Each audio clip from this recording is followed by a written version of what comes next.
Jackson Radio Show.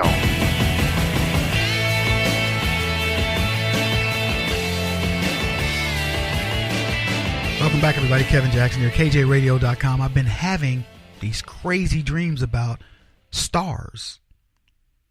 And it's funny, I've had about 3 of them in the past month. And I'm sharing this with you. And I've been wanting to talk about them because they've been very interesting dreams where I'm putting these stars in their place. So I'll give you the example of this one because it was vivid. It happened to me just yesterday. And I was dreaming about Bruce Springsteen. I don't know why. So Springsteen's on Fox.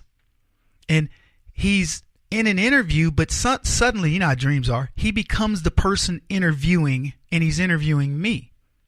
He's asking me questions.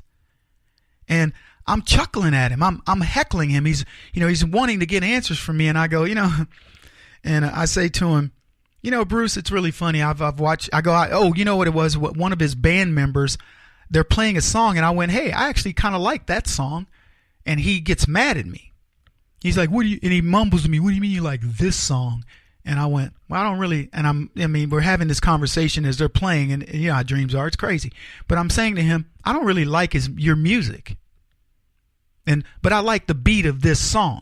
I don't know about the words or whatever. So that's what starts the thing. So then Bruce Springsteen's offended in his interview with me, and he's like, you right wingers, blah. And he's telling me this stuff, and I say, Bruce, I don't know much about your music.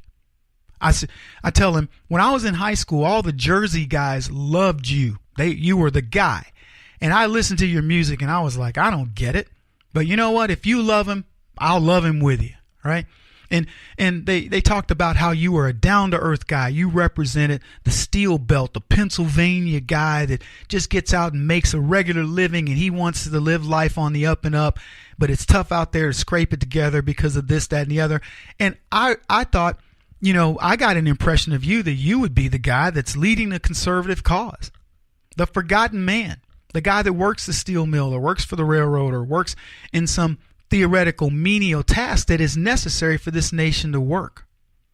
You talked about, and this is what I believe through some of the music, you talked about things like the steel mills being shut down and all these different things that are occurring that are hurting the American worker. So how do you come out here and become a leftist? And I said, and your guy's mad at me because I don't listen to your music. I don't listen to your music. But I said, it's really funny to me that your man's mad at me because I say I don't appreciate your music. I appreciate this song, but I don't like your music overall, which is exactly my prerogative. I acknowledge that I like something about what you do, but you don't take that as a good thing. Your guy's focused on how much I don't like about you. And I go, what? Am I supposed to like everything you do, Bruce Springsteen? Now, look, keep in mind, guys, this is an interview I'm having with him that looks to me in my dream as real as any other Fox interview I'm having. I'm explaining to America how jacked up Bruce Springsteen is because he doesn't want me. He's mad at me because I don't like all of his music when I just complimented the dude on what I did like about him.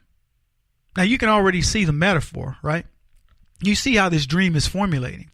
I'm looking at how the leftists who claim to be for the downtrodden, the everyday Joe America, and how much they hate it, and moreover, how much they're mad that this black dude doesn't like everything they're trying to do, when in fact I picked the one thing. I go, I do like this.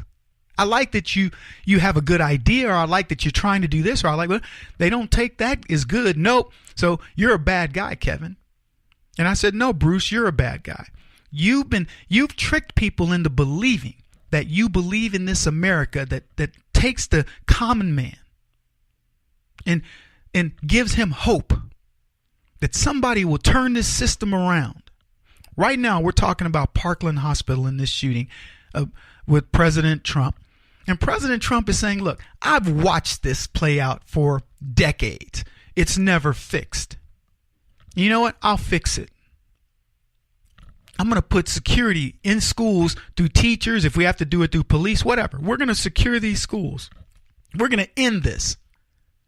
And do you think that the left is giving the guy credit for saying, let's end it? It would be like he's talking to Bruce and he says, yeah, Bruce, you know what? I agree with you that we should, that we agree that there should be more protection in schools. Do we agree on that? Yeah. I think it requires more guns. Oh no. Yeah, it does. But so we agree that we should protect schools. Now, here's where we are right now. Without guns, schools are getting shot up. It's not just an Obama problem, but it's an Obama problem that got exacerbated. It's a problem of the left that got exacerbated during the time of Obama. More school shootings than any time in history, under any president, under Barack Obama. And nothing done. And here's what we know. No schools have been armed. While the schools are continuing to be shot up, nobody's arming these schools. Nobody's saying, let's take this, let's make this situation up to DEFCON 1. But Donald Trump does. And what he says is, we've tried it your way with no guns. How about we tried with guns? Because it could potentially kill people. Yeah, well, we don't have to worry about what the potential is with killing people with your way. It's been happening. It continues to happen. So what exactly do you not like about this? And I keep coming back to, folks, it's because it works. Anyway, I don't want to go back into that. I want to talk about this analysis because I'm telling you, I've had of going back to Bruce Springsteen.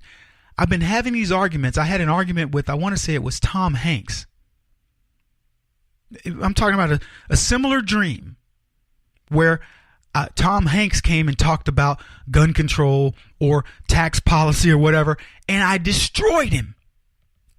And I don't know what the deal is. I don't know why I'm having dreams. And maybe you guys can help. You can call me and let me know what you think. 844-551-8255. Maybe you are a dream interpreter and you're going, Kevin, here's what's happening, my friend. Because had it only been one celebrity, I would have been like, whatever. I'm not. Do you guys think I'm kidding? My producers are going, Kevin, you're looking at me like, no, you can't be serious. I'm dead serious. I've had no less than 4 dreams. I can't even remember who they are. One of them might have been Jay-Z. But I know Bruce Springsteen was the most recent. That's why I can call him out. They were playing, but then Bruce stopped playing and they started interviewing me and all this. And that's the way it was. And it was as real to me as any Fox hit I do routinely.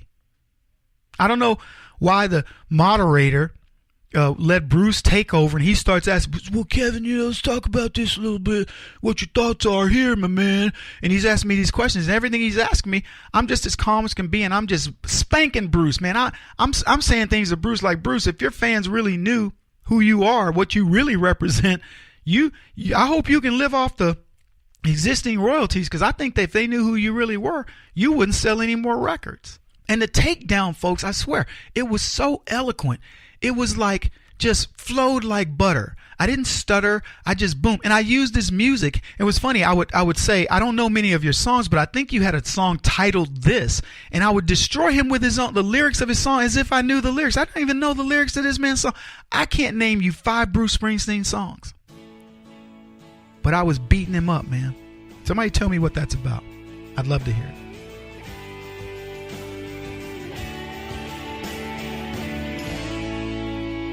This is the Kevin Jackson Radio Show.